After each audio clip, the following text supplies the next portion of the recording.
धन्यवाद सभापति महोदय, मुझे मांग संख्या 50 और 55 में बोलने का अवसर दिया।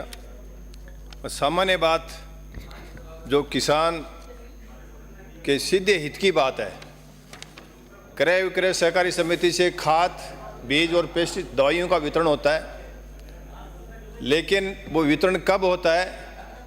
जब किसान बिजाई कर लेता है, तब सोसाइटी में खाद और बीज आता है। तो वो किस काम का किसान के लिए?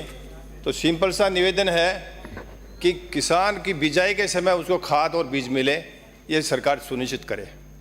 इसी के साथ जब किसान धान पैदा कर लेता है और क्रय विक्रय पे जाता है, तो वहाँ भी हालात यही होते हैं कि किसान जब धान निकाल लेता है, समय पर उसकी बिक्री नहीं होती है और वो किसान अपने धान को बाजार में ले जाके बेचता है, और जब खुलता है तो हालात ये है कि किसान जब धान को क्रय विक्रय पर लेके जाता है, तो वहाँ सामान्य किसान के वो क्रय विक्रय पर जब ट्रॉली में या ट्रैक्टर में भर के ले जाता है, जाने के बाद वहाँ के जो क्रय समिति है वो धान में कई कमियाँ निकालती है। ये काला दाना आ गया, इसकी सफाई नहीं है, इसमें नमी है, तो फिर वो कहाँ लेके जाए?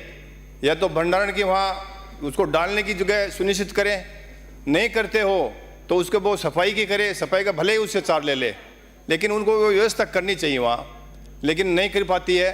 हमारे केवल उदरवाटी एक ही क्रय विक्रय समिति है, जो कि हमारे गुड्डा गोड़ जी बड़ा सेंटर है, अनाज प्रोडक्ट का बड़ा वहाँ सेंटर है, तो एक क्रय विक्रय समिति गुड्डा गोड़ जी में भी खोली जाए, ये मेरा आपसे निवेदन है। इसके साथ ही मैं निवेदन कर रहा हूँ कि प्रत्येक गाँव में जीएसएस गोदाम बने, या तो पुराने गोदाम है उनमें छट पकड़ी है उनकी रिपेयरिंग करें, क्योंकि ये सीधा किसान से जुड़ा हुआ मामला है। जब तक जीएसएस हर गांव में नहीं होगा तो उनको सुविधा नहीं मिल पाती है। तो मेरा आपसे निवेदन है कि हर गांव में जीएसएस खुलना चाहिए और जीएसएस खुल के वहाँ से उनकी व्यवस्था की जाए। अब बात आ रही है कि एक एक व्यवस्थापक के पास 4-4 गाँव हैं, 5-5 गाँव हैं, तो किसानों को पूरी सुविधा नहीं मिल पाती है। इसके अलावा मैं आपसे निवेदन करता हूं कि व्यवस्थापक का ट्रांसफ़र नहीं होता, वो गांव में मनमानी करता है। तो मेरा आपसे निवेदन है कि कम से कम उन तो जिले लेवल पर तो उनका ट्रांसफ़र हो, थोड़ा बहुत तो भय हो, अगर काम ठीक से नहीं करे तो उनको ये भय होना चाहिए कि मेरा ट्रांसफ़र हो जाएगा, लेकिन उसको कतई भी भय नहीं है। वो वही उसी गाँव में लगता है और उसी गाँव में रिटायरमेंट होता है। तो मेरा कि कुछ उसके लिए नकेल होने ज़रूरी है। तो मेरा ये निवेदन है कि उसको ट्रांसफ़र की कुछ सुविधा मिले। दूसरा, क्रय विक्रय में जो लोग बैठे हैं वो बहुत मनमानी करते हैं, सामान्य किसान जाता है उनको पूरा लाभ नहीं मिल पाता है। इसके अलावा एक बहुत बड़ा प्लांट है, मैं धन्यवाद देना चाहता हूँ अशोक जी गहलोत को, जिन्होंने बबाई में डेयरी का बड़ा 550 करोड़ रुपया खर्च करके डेयरी का प्लांट बनाया है, और वो उदौरबाटी विधानसभा, खेतड़ी और नीम का थाना के मद्देनजर वहाँ के लोगों को रोजगार मिले, वहाँ दूध की डेयरियाँ सोसाइटी खुलें और आम आदमी को लाभ मिले। लेकिन अभी वर्तमान में उनका संचालन पलसना डेयरी के जो अधिकारी वो कर रहे हैं। वहाँ दूध की कमी नहीं है, वहाँ सिर्फ मैनेजमेंट की कमी है।